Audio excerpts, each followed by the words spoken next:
All right, everyone, welcome back for part 3 of lecture. We are going to discuss probably one of the most iconic duos in all of music theater history, and that is the Roger and Hammerstein duo. It was really tough for me to think about just one of their iconic collaborations to pick. I've decided to go with South Pacific, specifically. That's a little bit of a tongue twister, specifically because Leonard Bernstein in one of his televised lectures talks a little bit about it, and it's really, I think, one of their finer collaborations together. If in case you might not know, like, oh, do I know any of the other Roger and Hammerstein collaborations? They did Oklahoma, Carousel, The King and I. So some really iconic pieces that have been done over and over again and restaged a number of times on Broadway. What made them such a special duo? Well, it felt like the songs that they wrote as a part of their musicals really came out of a necessity to explore that character in a particular moment. So it really didn't ever feel like it was a forced form. It always felt really, really, really natural. And that's the kind of immersion that the Romantic era composers were trying to get at when they were really blending aria and recitative together. So this has that same kind of an idea, but a different manifestation of it entirely. Another kind of remarkable thing is that a lot of musicals, especially after the release of The Jazz Singer, which is a somewhat problematic film for sure, released in 1927, after which, like, it was clear that movies that had a high level of like a musical component to them were very, very popular. So a lot of the big movie houses and studios were interested in reproducing these theatrical works on the silver screen. We have a number of those. In fact, I think all of the Roger and Hammerstein collaborations have been done to have been filmed. Certainly some of the things that are like from the mid-century that I remember very dearly are, like, you know, the filmed versions of Oklahoma and Carousel, for example, and The King and I. That was very iconic. So movie houses were particularly interested in this really easy translation from stage to the silver screen. A lot of these choreographed numbers could be done in explosive amounts of detail, and like the Technicolor, which would come out shortly after and during the height of the interest in the filmed musical, really, like, the Technicolor just like was speaking for the medium, really made the costumes pop. Everything looked like almost as though it would on stage. It has a very particular look to it. Speaking of, we're definitely going to check out the filmed version for that reason of South Pacific. It's been done on stage a number of times, but if you're familiar with this musical, it is probably because you've seen the film of it. So we're going to take a listen to 2 excerpts. I don't happen to love Some Enchanted Evening, but it is a really iconic ballad that's from this musical. And we're the more fun selection is I Want to Wash That Man Right Out of My Hair. So as Leonard Bernstein is going to explain in the second part of his video, there's a really beautiful blending of different styles and genres that come about in Roger and Hammerstein collaborations. It wasn't just a love story. It seemed like there was something in it for everyone, which made them really enriching dramas and very, very popular for that reason. So let's watch a little bit of an introduction to the South Pacific that we stopped in the last part of, or the part 1 of lecture, and then we'll sort of hone in on just 2 different examples from this musical.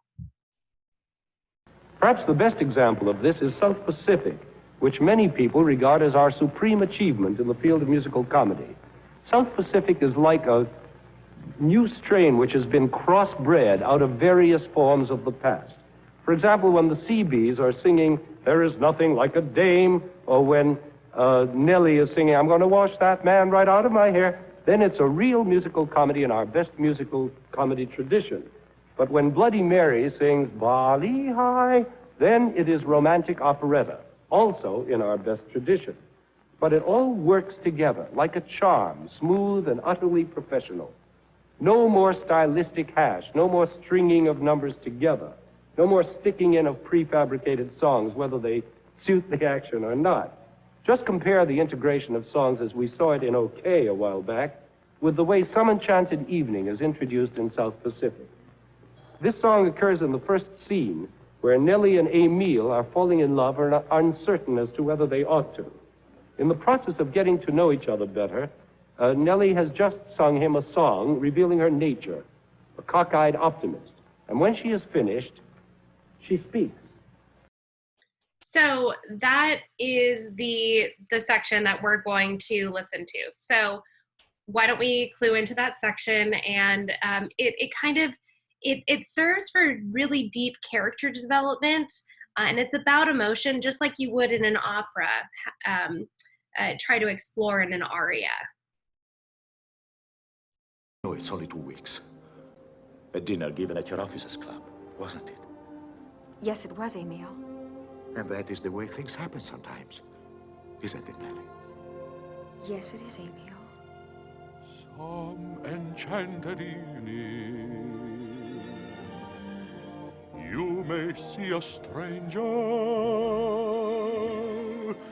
You may see a stranger across a crowded room, and somehow you know even then, that somewhere you'll see her again and again. Some enchanted evening, someone may be laughing. You may hear her laughing across a crowded room, and night after night. One of the things that obviously the film medium does that stage works can't do is like you see everything on the thing. It's obviously also framed. Like you as an audience member you get to determine the framing as an audience member to some extent, and in cinema it is all forced for you. Who can explain it? Who can tell you Crucial why? for this scene because obviously her not saying anything is saying quite a bit. Wise men never try. Some enchanted evening, when you find your true love, when you feel her call you across a crowded room, then fly to her side and make her your own.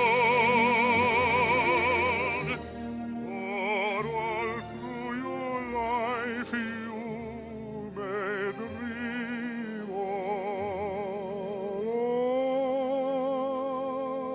alone. Once you have found her, never let her go.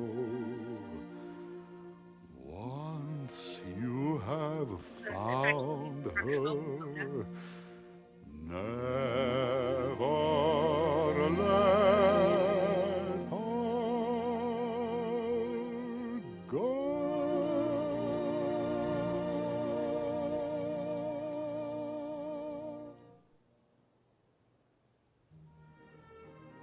The music continues from the song as a way of underscoring what's happening.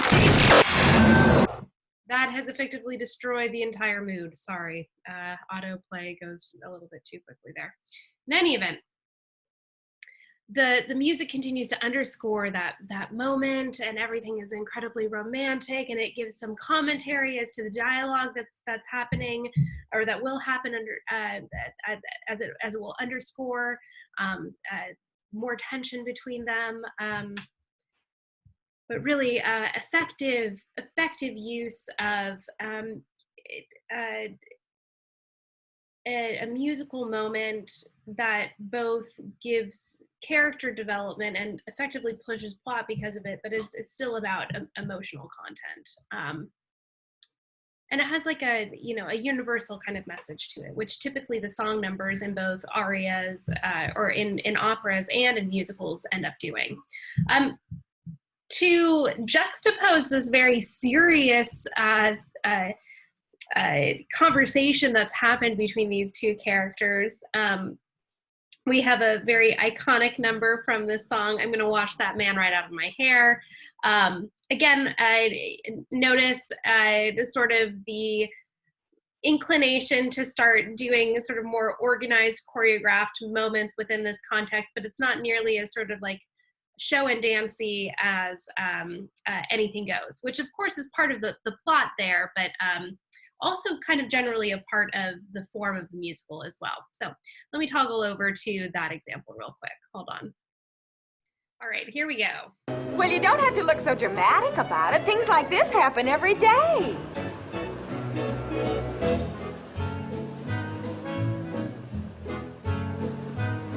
I'm gonna wash that man right out of my hair. I'm gonna wash that man right out of my hair. I'm gonna wash that man right out of my hair and send him on his way. Get the picture? I'm gonna wave that man right out of my arms. I'm gonna wave that man right out of my arms. I'm gonna wave that man right out of my arms and send him on his way. If the man don't understand you, if you fly on separate beams, waste no time, make a change, ride that man right off your range, rub him out of the roll call and drum him out of your dreams. Oh, oh, oh, oh.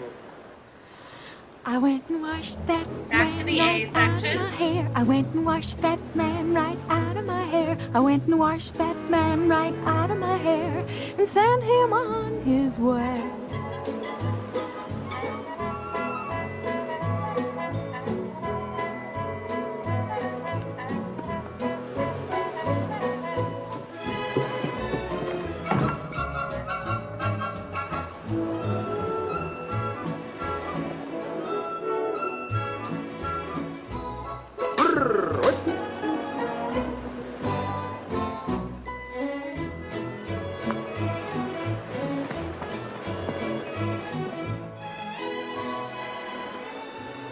Oh, hello. Ta-da! In any event, it was a very, very simple, just A followed by a B. In the musical itself, when it's actually presented on stage, the format is longer. And that's part of what happens in the translation between musicals that are filmed and musicals that are presented on stage. There are a number of musical like instrumental bits that happen, or even the length of a song is sometimes determined by the necessity of a quick change or a scene change, or a number of other factors that really are dependent on the live medium itself. So, continuing on with the filmed tradition, we're going to check out a number of selections, a couple of iconic moments from Leonard Bernstein's collaboration with Stephen Sondheim, and that would be West Side Story. So I will save that for the next section because the introduction is rather long, but very, very fun to watch. So I will see you for the next section shortly.